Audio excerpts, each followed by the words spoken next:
नमस्कार दोस्तों, मेरा नाम है अनुपम मिश्रा और आप सभी लोगों का द टाइम फ्रेम में एक बार फिर से बहुत बहुत स्वागत है। दोस्तों, कल हम लोगों ने डिस्कशन किया था कि मार्केट एक बहुत ही अच्छे रेजिस्टेंस लेवल पे बैठा हुआ है। यहाँ से शॉर्ट मारने की ज़रूरत बिल्कुल भी नहीं है, क्योंकि मार्केट ने वो पैटर्न बना के दिया था जो अमूमन रेजिस्टेंस लेवल को ब्रेक करता है और एक अच्छा मूवमेंट देता है। ये दोस्तों समझना पड़ेगा।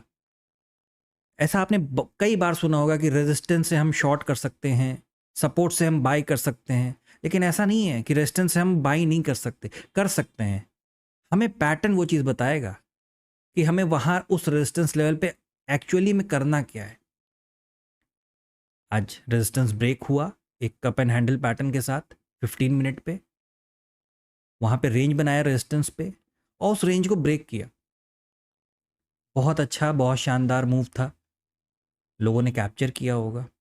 तो ये समझना और कई लोगों ने बोला भी कि नहीं, थोड़ी सी स्पीड स्लो थी। देखिए, स्पीड इसलिए स्लो है ना, क्योंकि और इतनी भी स्लो नहीं थी। स्लो बस इसलिए है कि मार्केट एक पैटर्न को ब्रेक किया है। ब्रेक करने के बाद उसका जो काम है अभी वो बाकी है करना उसे। हो सकता है वो हमें कल देखने को मिले, कल मार्केट एक रेंज में फंसाता हुआ हमें दिखे, थोड़ा सा वॉलेटाइल हो सकता है कल की डेट में। ठीक है, तो थोड़ा सा चालाकी के साथ और समझदारी से काम करने की कल ज़रूरत पड़ेगी हम लोगों को। वो सारे डिस्कशन अभी हम लोग करेंगे चार्ट के ऊपर कि किस तरीके से हम चीज़ों को मैनेज कर सकते हैं। बस कुछ चीज़ों का ख्याल रखिए कि डायरेक्शन बहुत इंपॉर्टेंट चीज़ होती है। अगर आप डायरेक्शन की तरफ अपने ट्रेड को प्लान कर रहे हैं, बहुत कम ऐसे चांसेस होंगे कि आपको धोखा मिले, आपको सक्सेस मिलेगी अपने ट्रेड्स में। बस कोशिश करिए डायरेक्शन की तरफ, वो भी किस चीज़ के, पैटर्न के डायरेक्शन की तरफ काम करने की कोशिश कीजिए। आपको अच्छा मूवमेंट भी मिलेगा, अच्छा ट्रेड भी मिलेगा। चलिए स्क्रीन पे चलते हैं और देखते हैं कि कल हमें किस तरीके से प्लानिंग करनी है।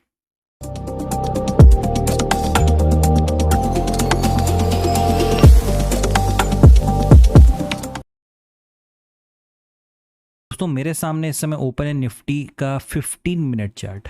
आज 15 मिनट चार्ट बस इसलिए लगा रखा है क्योंकि ड्राइंग्स को हटाया नहीं था। यानी जो पिछले सेशन की जो रिकॉर्डिंग हुई थी उसमें जो ड्राइंग्स बनाई गई थी, एनालिसिस किया गया था, उसको हमने हटाया नहीं। उसके पीछे का रीज़न ये है कि जो डिस्कशन हुआ था, ठीक है, वो थोड़ा सा एक्सप्लेन करना था आप लोगों को। ठीक है, हम लोगों ने बात किया था दोस्तों कि अगर हम इतने हिस्से को अवॉइड कर दें, इस हिस्से को, ठीक है, यानी हम कहाँ से ट्रेड मार्केट के ड्राइंग को कंसिडर करें, यहाँ से, कि हमारे पास क्या चीज़ बन के रेडी है। हमारे पास एक कप एंड हैंडल पैटर्न कहीं ना कहीं हमको बनते हुए नज़र आ रहा है। ठीक है ना। अब इसके बाद क्या, इसके बाद हमें करना क्या है। इसके बाद यहाँ से आप लोग को शायद याद आ रहा होगा, हम लोगों ने यहाँ से एक ड्राइंग बनाई थी, ठीक है, एक ट्रायंगल पैटर्न। ठीक है, कि मार्केट अगर यहाँ आता है, दोबारा स्विंग क्रिएट करता है, फिर इधर आके अगर ऐसे जाता है, तब तो हम भाई यहाँ से सेलिंग के बारे में कोई चीज़ सोचेंगे या कंसिडर करेंगे। लेकिन ऐसा कुछ हुआ ही नहीं। ठीक है, हम लोगों को क्या देखने को मिला, बिल्कुल अपने पैटर्न के बिहाफ पे जो हम लोगों ने बातें की थी, जो हम लोगों ने डिस्कशन किया था, यहाँ से हमें एक ब्रेकआउट मिला। और इस जगह पे मार्केट, अगर ये तो 15 मिनट का चार्ट है, अगर मैं 5 मिनट का चार्ट यहाँ पे आपको लगा के दिखाऊंगा तो यहाँ आपको दिखेगा कि इस जगह पे मार्केट ने थोड़ा सा वक्त गुजारने की कोशिश की और उसके बाद जो ब्रेकआउट दिया तो मार्केट रुका नहीं, सीधा एक बहुत ही अच्छे लेवल तक हमको जाते हुए दिखा था। मतलब तकरीबन 22,695, 22,696 इस लेवल तक हमें मार्केट जाता हुआ नज़र आया। ठीक है, तो ये बहुत ही अच्छा ट्रेड यहाँ पे लोगों को मिला। और जैसे ही, मतलब ये ड्राइंग ना हटाने का रीज़न क्या था, जैसे ही हमने अपना पहला टारगेट अचीव किया, पहला टारगेट अचीव करते ही मार्केट वहाँ से हमको एक बहुत अच्छा फॉल दिखाते हुए नज़र आया। ठीक है, तो चलिए, ये तो डिस्कशन हो गया कि आज की मार्केट में क्या बातें हुई थी और क्या हमें देखने को मिला था। चलिए, अब ये सारी ड्राइंग्स को हटा लिया जाए यहाँ से।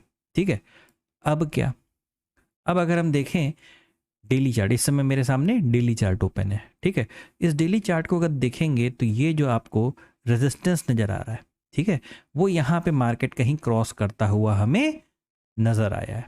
ठीक है दोस्तों, ऐसे अमूमन जब यहाँ पे एक रेजिस्टेंस लेवल को, ये जो है ना रेजिस्टेंस लेवल, इस रेजिस्टेंस लेवल को जब क्रॉस करते हुए मार्केट दिखाई देता है, एक क्लोजिंग देता है ना जब हमें एक रेजिस्टेंस के ऊपर, तो हमें भी पता होता है दोस्तों कि यहाँ पे यहाँ पे यहाँ पे देखें कितनी तकलीफ में था मार्केट इस जगह पे। यानी यहाँ पे तकलीफ में क्यों था? क्योंकि इस जगह पे कौन बैठे हुए थे? यहाँ पे सब सेलर बैठे हुए थे। अब आज मार्केट ने इनको हटाने की कोशिश की, अगर यहाँ से लोग हटेंगे या जगह खाली करेंगे तो कहीं ना कहीं हमें कहाँ का मौका मिलेगा? ऊपर की तरफ ट्रेड हमको मिलते जाएंगे। यानी एक चीज़ तो बहुत क्लियर है कि यहाँ पे फिर से मार्केट हमारे लिए जब इस रेजिस्टेंस को क्रॉस कर रही है तो कौन सी बन जा रही है? बाय ऑन डिप्स की मार्केट बन रही है। कहाँ पे बन रही है? निफ्टी में। निफ्टी में हमारी मार्केट बाय ऑन डिप्स की बन रही है। ठीक है, कुछ भी हो, हमें अभी यहाँ से शॉर्टिंग नहीं करनी है। कब तक नहीं करनी है, कहाँ से नहीं करनी है, वो हम लोग अवर्ली फ्रेम पे चलते हैं और इस चीज़ को देखते हैं। ठीक है, देखिए अवर्ली फ्रेम पे दोस्तों, अगर हम एक यहाँ पे एक वो बनाने की कोशिश करें कि हमारे लिए एक सपोर्ट लेवल कहाँ निकल के आ रहा है, तो हमारे लिए जो सपोर्ट लेवल दोस्तों निकल के आ रहा है, ये जो हिस्सा एक वक्त पे या एक समय पे हमारे लिए किस तरीके से काम कर रहा था? एक रेजिस्टेंस की तरीके से, है ना। ये जो हिस्सा हमारे लिए रेजिस्टेंस के तरीके से काम कर रहा था। आज की डेट में अगर मार्केट यहाँ से वापस आता है दोस्तों, यहाँ से अगर मार्केट वापस आता है तो ये हिस्सा, यही हिस्सा हमारे लिए काम करेगा एक सपोर्ट की तरीके से। ठीक है, तो सपोर्ट वाले पार्ट को हम रिस्पेक्ट करेंगे और यहाँ पे, ठीक है, अभी मैं फ्रेम को और छोटा करूँगा तो आपको आइडिया लगेगा कि आने वाले में यानी कल की डेट में हमें किस प्रकार का काम करना है मार्केट में। दूसरी चीज़, ये वीक भी थोड़ा छोटा हो गया है ना। थर्सडे को हमारे यहाँ हॉलीडे है ईद की उपलक्ष्य में। ठीक है, तो यहाँ पे अवर्ली चार्ट पे क्या नजर आ रहा है? अवर्ली चार्ट पे सेम वही चीज़ कि यहाँ पे हमें एक रेजिस्टेंस का ब्रेकआउट, अब उम्मीद है कि यहाँ पे किसी प्रकार का कोई रिट्रेसमेंट मार्केट दे और फिर से इस हिस्से को ऊपर की तरफ ले जाए। चलिए फ्रेम को छोटा करते हैं और 15 मिनट फ्रेम पे चलते हैं। तो ये देखिए 15 मिनट फ्रेम पे दोस्तों, अगर आप देखोगे तो मार्केट ये जो रेजिस्टेंस के तरीके से काम कर रहा था, बिल्कुल यहाँ पे किस तरीके से काम कर रहा है? सपोर्ट की तरीके से। और आने वाले वक्त में भी ये हिस्सा एक सपोर्ट के तरीके से ही काम करेगा। ठीक है, अच्छा अब क्या दिखाई दे रहा है, क्या बातें की जाएं? यहाँ पे अगर हम देखेंगे दोस्तों तो यहाँ पे हमें क्या नज़र आ रहा है? मैं एक बार 5 मिनट देख लूँ कि ठीक है, बिल्कुल ठीक है। देखिए 5 मिनट पे ही चलते हैं क्योंकि 15 मिनट पे ठीक इसी का एक मतलब एक शॉर्ट फॉर्म है, ये थोड़ा सा एक्सपैंडेड रूप है। ठीक है ना। यहाँ पे दोस्तों अगर हम बात करें तो यहाँ पे हमें क्या नज़र आ रहा है? एक ट्रायंगल पैटर्न। ठीक है, मार्केट इस हिस्से को भी ब्रेकआउट दे सकता है और जैसे ही ये हिस्सा क्रॉस होगा या इस हिस्से के आसपास कोई स्विंग लगा के दोबारा ऊपर की तरफ बाइंग की प्लानिंग की जा सकती है। लेकिन इससे बेटर मुझे क्या लगता है कि मुझे क्या मतलब सही यहाँ पे दिखाई दे रहा है कि ये तो एक प्रकार का टाइम करेक्शन हो गया कि मार्केट ने यहाँ पे थोड़ा टाइम गुजारा और उसके बाद यहाँ पे एक ब्रेकआउट, रीटेस्ट और फिर से कंटिन्यू करने लगा। लेकिन अगर बात करें थोड़ा सा प्राइस करेक्शन की, तो हम क्या देख सकते हैं दोस्तों? अगर हम प्राइस करेक्शन की बात करें ना तो बेटर पता है सबसे अच्छा यहाँ मौका क्या निकल सकता है? ये जो हिस्सा आप देख रहे हैं ये, और ये जो हिस्सा आप देख रहे हैं यहाँ से मार्केट नीचे आ सकता है। और ये बात की थी ना हम लोगों ने कि ये वाला हिस्सा हमारे लिए जैसे आज मॉर्निंग में किस चीज़ का काम किया था? एक सपोर्ट के तरीके से। ठीक उसी तरीके से यहाँ पे भी एक सपोर्ट के तरीके से ये काम कर सकता है। और ये हिस्सा कुछ इस प्रकार से है ना, कुछ इस प्रकार से एक इनवर्स हेड एंड शोल्डर है ना, ये एक लेफ्ट शोल्डर, यहाँ कहीं पे एक हेड और यहाँ कहीं से एक राइट शोल्डर। या तो इसका एक जो दूसरा रूप आप लोगों को बता रखा है कि यहाँ से इस रेजिस्टेंस लेवल से मार्केट क्या करे, डायरेक्ट इसको ब्रेकआउट दे दे और नीचे आके फिर ऊपर की तरफ चलना चालू कर दे। ये तो दोस्तों बात हो गई किस चीज़ की? ये जितनी भी बातें हुई बाइंग की हुई। ठीक है, सेलिंग के लिए हम क्या करेंगे? ये जो बातें हुई ये बाइंग के लिए इसलिए हुई क्योंकि देखिए ये हिस्सा आप देख पा रहे हैं दोस्तों 5 मिनट पे, जहाँ पे हेड का फॉर्मेशन स्टार्ट हो रहा है, मैं इस पार्ट की बात कर रहा हूँ। इस हिस्से में सेलिंग का मौका मिलेगा। इस हिस्से में छोटे फ्रेम पे 5 मिनट पे सेलिंग का मौका, अगर मार्केट इसी तरफ आया तो हमें सेलिंग का मौका मिलेगा, लेकिन हमें ना बहुत तेज होना पड़ेगा, बहुत फास्ट होना पड़ेगा। मतलब एक ऐसा डिसीजन लेना पड़ेगा जो अगर सही है तो प्रॉफिट को बुक करो और निकलो वहां से। ठीक है, ये नहीं कि आराम से बैठे हैं अभी यहां तक गिरेगा, हो सकता है ना गिरे, ठीक है ना, क्योंकि रास्ते में एक बहुत ही अच्छा सपोर्ट रास्ते में मिलेगा। यहां तक की उम्मीद लेके चलना ठीक नहीं है। सबसे बेटर ये है कि ये जो आप ट्रेंड लाइन देख रहे हैं, ये ट्रेंड लाइन अगर ब्रेक करती है, यानी इस हिसाब से ये चीज़ ब्रेक करती है, यहाँ से कुछ ऐसा फॉर्मेशन होता है और ये इस हिस्से को ब्रेक करता है, आप यहीं से अपना ट्रेड प्लान कर लेना। मतलब इस जगह से या इस जगह से जहाँ पे आपको एक छोटा स्टॉप लॉस मिल रहा हो, वहीं से अपने ट्रेड को आप दोबारा प्लान कर सकते हैं। ठीक है, तो ये हो गई बातें बाइंग की और छोटे से उस हिस्से की जहाँ पे सेलिंग देखी जा सकती है। ये मैं यहाँ पे छोटा सा नोट भी कर दे रहा हूँ, सेलिंग देखी जा सकती है, लेकिन आपको बहुत तेज होना पड़ेगा प्रॉफिट बुक करने के चक्कर में। ठीक है, अच्छा अब क्या, एक अच्छी सेलिंग कहाँ से आ सकती है कि पता चला मार्केट तो इतना हिस्सा सिर्फ ट्रैप करने के लिए बना दिया, जाना तो उसे नीचे की तरफ था।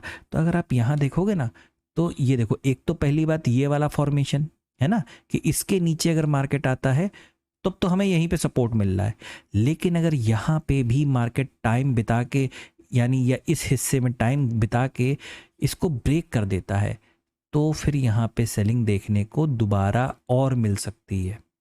ठीक है, तो लेकिन अगर आप यहाँ से, बात को समझिएगा, अगर आप यहाँ से या यहाँ से अगर आप गिरना चालू करते हैं तो यहीं तक आप कंसिडर करिएगा मार्केट को सेलिंग के पार्ट के लिए। ठीक है, मतलब अभी अगर हम बड़े फ्रेम को देखें, हम डेली फ्रेम को देखें, एक बार वीकली को भी लगाते हैं, देखें क्या कुछ नया बन के आया गया। अभी फिलहाल कुछ नहीं दोस्तों। ठीक है, सिंपल सी चीज़ है, डेली फ्रेम पे चलते हैं। तो डेली फ्रेम पे देखने पे दोस्तों ऐसा तो कुछ नहीं नज़र आ रहा कि यहाँ से तुरंत के तुरंत मार्केट सेलिंग साइड आना चालू कर दे। हाँ, देश दुनिया है, बहुत बड़ी चीज़ है, रात भर में कुछ ऐसा हो जाए, कोई लड़ाई कर ले आपस में, कोई कुछ कर ले, उसका कोई इफेक्ट हमें देखने को मिले और बहुत शार्प फॉल देखने को मिल जाए, तो फिर हम लोग कुछ नहीं कर सकते। वहाँ पे हमारा एनालिसिस पूरी तरीके से गलत हो जाएगा, मतलब वो एनालिसिस माना ही नहीं जाएगा, गलत क्या होगा। ठीक है, चलिए अब चलते हैं कहाँ पे, बैंक निफ्टी की तरफ। ठीक है, बैंक निफ्टी के डेली चार्ट पे दोस्तों हम लोगों ने बात की थी कि हम शॉर्ट नहीं करेंगे, हम शॉर्ट नहीं करेंगे, बस मौका मिलेगा तो बाइंग साइड की प्लानिंग करेंगे।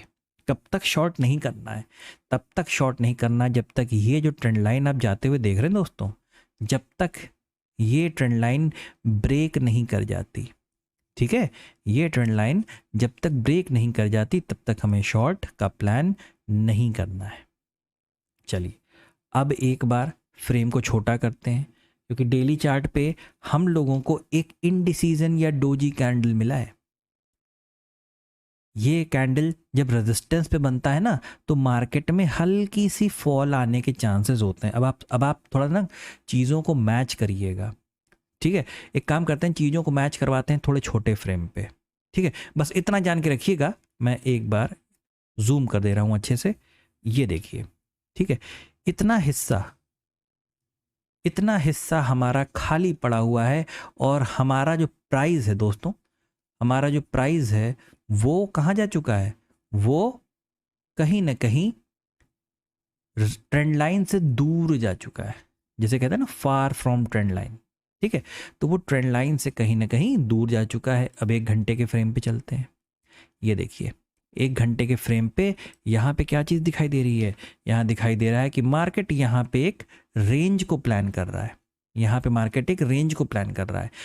हो सकता है फार फ्रॉम ट्रेंड लाइन की जो अपनी स्ट्रेटेजी है, और आप भी यहाँ से एक ट्रेंड लाइन अगर डाल के देखोगे ना, ये देखो, आप भी अगर यहाँ से ट्रेंड लाइन डाल के देखोगे तो चांसेस बढ़ जाएंगे मार्केट के इस हिस्से के नीचे। देखिए दोस्तों, मैं सिर्फ इस तरीके से बता देता हूँ कि इस हिस्से के नीचे आप अपने चार्ट पे जाके इन चीज़ों को ना दोबारा वहाँ पे चेक कर सकते हैं कि लेवल कौन सा है। जैसे अगर हम यहाँ की बात करें तो यहाँ पे लेवल आ रहा है दोस्तों 48,470, है ना, मैं कोशिश करता हूँ, लिख देता हूँ 48,470। इसके नीचे अगर मार्केट आता है तो यहाँ पे सेलिंग देखने को मिल सकती है। कहाँ? पहला टारगेट यानी ये सपोर्ट लेवल, दूसरा टारगेट ये कहीं ना कहीं ये ट्रेंड लाइन, ठीक है ना, ये दूसरा सपोर्ट्स S2, ठीक है, ये S1 ये S2। चलिए फ्रेम को और छोटा करते हैं और देखते हैं क्या नज़र आ रहा है। 15 मिनट फ्रेम पे चलते हैं, क्योंकि यहाँ पे क्या हो रहा है ना, देखिए प्राइस लगातार बढ़ता बढ़ता बढ़ता बढ़ता यहाँ तक चला गया। तो एक उम्मीद है कि यहाँ से कुछ इस प्रकार का फॉर्मेशन मार्केट दे के नीचे की तरफ आए, और यहाँ पे ये जो आप देख रहे हो ये वाला हिस्सा, ये जो आपको जोन नज़र आ रहा है, इस जोन पे मार्केट कुछ इस प्रकार से ऐसे दोबारा अगर इसे ऊपर की तरफ जाना है तो वहाँ की तैयारी कर सकता है, और 15 मिनट या 5 मिनट पे इतने कैंडल मेरे ख्याल से मिल भी जाने चाहिए। ठीक है, मैं 5 मिनट से कम फ्रेम पे नहीं उतरना चाहूँगा फिलहाल के लिए। ठीक है, देखिए कोशिश यही रखनी है दोस्तों कि अगर ये जो आप जोन देख रहे हैं, है ना, ये जो आप जोन देख रहे हैं जो कि 48,470 के आसपास का है, अगर मार्केट इसके नीचे आता है तो ये लेवल या इस लेवल तक के आप टारगेट को प्लान कीजिएगा।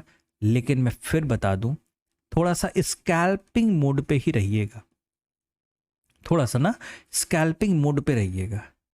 उससे क्या होगा कि देखिए मार्केट का डायरेक्शन, मेजर डायरेक्शन किधर का है? ऊपर का है।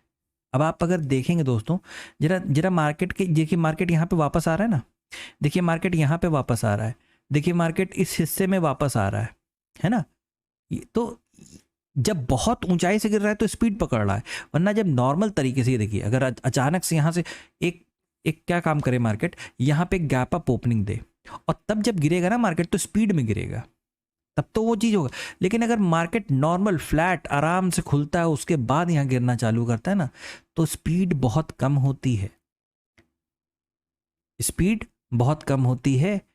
और क्योंकि हमारा जो मेजर डायरेक्शन है वो ऊपर की तरफ का है और हम काउंटर डायरेक्शन में ट्रेड करने की कोशिश कर रहे हैं। ठीक है, इसलिए दोस्तों मैंने कहा था स्कैल्पिंग का इस्तेमाल कीजिएगा, जैसे जितना पॉइंट मिलेगा उसे बुक करते हुए चलिएगा। दोबारा मार्केट जब प्राइस करेक्शन कर लेगा, दोबारा अपने डायरेक्शन की तरफ बढ़ना चाहेगा, तो फिर आप लंबे स्विंग के लिए मार्केट में दोबारा बैठ सकते हैं। तो दोस्तों ये था एनालिसिस निफ्टी और बैंक निफ्टी का, जो कल के लिए यानी 9 अप्रैल के लिए है। आशा करता हूँ आप लोगों को एनालिसिस अच्छा लगा होगा, समझ में भी आया होगा। दोस्तों अगर आपको मेरा एनालिसिस अच्छा लगे तो please like, subscribe and share my channel. धन्यवाद, नमस्कार।